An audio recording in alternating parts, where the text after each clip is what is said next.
अस्सलाम वालेकुम students, how are you all. Welcome to chemistry learnings with Ayesha. Student, हमने अपने चैप्टर नंबर 2 स्टार्ट किया हुआ है द स्ट्रक्चर ऑफ एटम। आज जो हमारा टॉपिक है वो है डिफेक्ट्स इन रदरफोर्ड मॉडल। हमने पिछली क्लास में रदरफोर्ड मॉडल के बारे में पढ़ा था, लेकिन हमने कहा था कि हम डिफेक्ट्स नेक्स्ट क्लास में पढ़ेंगे, तो आज हम उसके पढ़ेंगे डिफेक्ट्स। तो स्टूडेंट्स, डिफेक्ट्स जो है ना, इसके शॉर्ट क्वेश्चंस के अंदर बहुत ज़्यादा आते हैं, हर पेपर में आ जाता है, ठीक है, बोर्ड के अंदर। तो सबसे जो इसका पहला क्वेश्चन होता है, what are the defects of Rutherford model. Rutherford model के क्या डिफेक्ट्स हैं। एक क्वेश्चन आया होता है, what are the limitation of Rutherford model. Limitation भी बेटा डिफेक्ट्स ही होते हैं। अक्सर बच्चे इसके अंदर कंफ्यूज हो जाते हैं कि ये लिमिटेशन कौन सी है रदरफोर्ड की। तो जो डिफेक्ट्स होते हैं वही लिमिटेशंस भी होती हैं, ठीक है। जब अगर आपके पेपर में ये क्वेश्चन आए what are the limitation of Rutherford model, तो आपने इसके डिफेक्ट्स ही राइट करने हैं इसमें, ठीक है। तो हमने देखा था कि जो रदरफोर्ड है उसने जब मॉडल पेश किया था तो उसने क्या कहा था, प्लम पुडिंग मॉडल को रिजेक्ट कर दिया था, ठीक है, इसको रिजेक्ट करवा दिया था।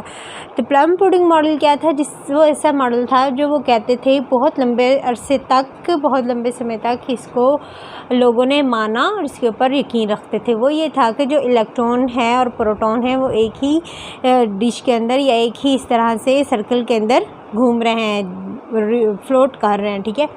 लेकिन रदरफोर्ड मॉडल जो था उसने इसको रिजेक्ट करवा दिया था, ठीक है। और रदरफोर्ड मॉडल जो है वो ये था कि जो पॉजिटिव चार्ज जो स्ट्रॉन्ग है वो दरमियान में पड़ा हुआ है, ठीक है, और इसके इर्द गिर्द इलेक्ट्रॉन रिवॉल्व कर रहा है। और ऑर्बिट्स का भी इसने जिक्र किया था कि जो इलेक्ट्रॉन्स हैं वो ऑर्बिट के अंदर रिवॉल्व कर रहा है। लेकिन इसने क्या कहा था कि जो इलेक्ट्रॉन रिवॉल्व कर रहा है ये कॉन्टीन्यूसली अपने अंदर से रेडिएशन, ये देखें रेडिएशन बनाइए, इतने अंदर से एनर्जी खारिज कर रहा है, ठीक है। ये था रदरफोर्ड का मॉडल। अब हमने इसके डिफेक्ट्स देखने हैं, ठीक है। जैसे जैसे ही आगे इसकी और ज़्यादा साइंटिस्ट ने इसकी स्टडी की मॉडल की, तो उन्होंने कुछ डिफेक्ट्स निकाल के रखे, बिल्कुल इसी तरह जिस तरह रदरफोर्ड ने प्लम पुडिंग के डिफेक्ट निकाले थे, इसी तरह रदरफोर्ड मॉडल के भी डिफेक्ट्स जो थे वो निकाले थे बाकी साइंटिस्ट ने, ठीक है। तो उनके मुताबिक क्या थे, according to classical theory of radiation. अब बच्चों, क्लासिकल थ्योरी क्या होती है। क्लासिकल थ्योरी के मुताबिक आप जितनी भी किसी चीज़ को देंगे एनर्जी वो उतनी ही अब्जॉर्ब कर लेगी, ठीक है। और रेडिएशन का क्या मतलब है कि हर वक्त कोई चीज़ कॉन्टीन्यूसली अपने अंदर से एनर्जी को रिलीज़ कर रही है।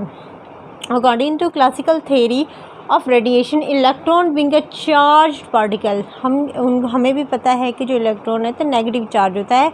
तो क्लासिकल थ्योरी जो रेडिएशन की है वो कहती है कि इलेक्ट्रॉन एक चार्ज पार्टिकल है, शुड रिलीज और इमिट एनर्जी, अपने अंदर से हर वक्त एनर्जी को रिलीज़ करता है या इमिट करता है या खारिज करता है, ठीक है, एक ही बात होती है, continuously, and they should ultimately fall into the nucleus.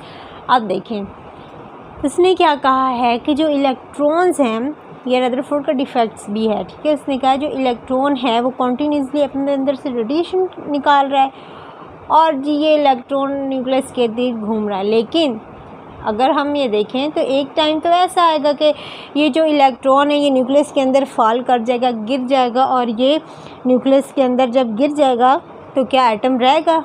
Atom नहीं रहेगा, एटम तो ख़त्म हो जाएगा। लेकिन दुनिया में तो एटम्स मौजूद हैं, हाइड्रोजन एटम है, ऑक्सीजन एटम, डिफरेंट टाइप के एटम मौजूद हैं।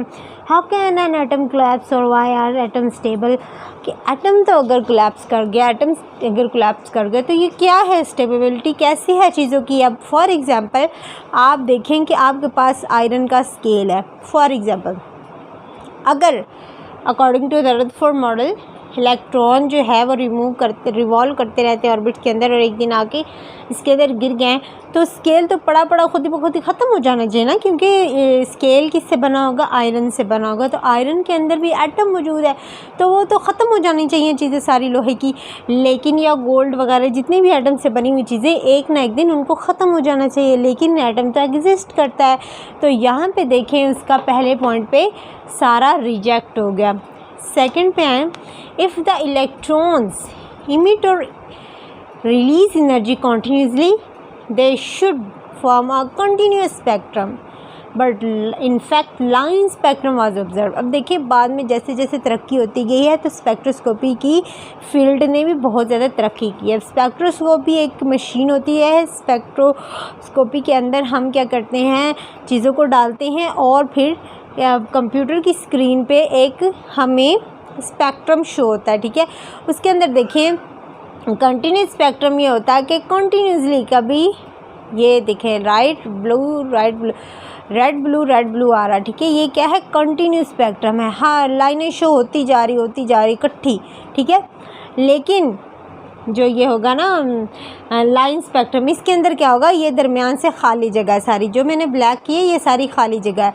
तो किसी वक्त एक लाइन शो होगी, ठीक है, ये रेड वाली, क्या कहेंगे इनको, डार्क बैंड जो होंगे वो खाली होंगे, ब्राइट बैंड होंगे, ये अंदर पीक है कि यहाँ पे इलेक्ट्रॉन मौजूद है। लेकिन यहाँ पे कहते हैं कि अगर इलेक्ट्रॉन इस तरह घूम रहा है तो वो कहीं भी किसी वक्त में मौजूद होगा और कंटिन्यूस स्पेक्ट्रम चलता रहेगा। लेकिन लाइन स्पेक्ट्रम क्या शो करता है कि इलेक्ट्रॉन की कोई ना कोई फिक्स जगह है, ठीक है, जिसकी वजह से ये भी थेरी, ये जो इसका था सारे का सारा रदरफोर्ड मॉडल डिफेक्ट्स पे मुश्तमिल हो गया और इसके जो है वो रिजेक्ट हो गया साइंटिस्ट के अकॉर्डिंग। Thank you.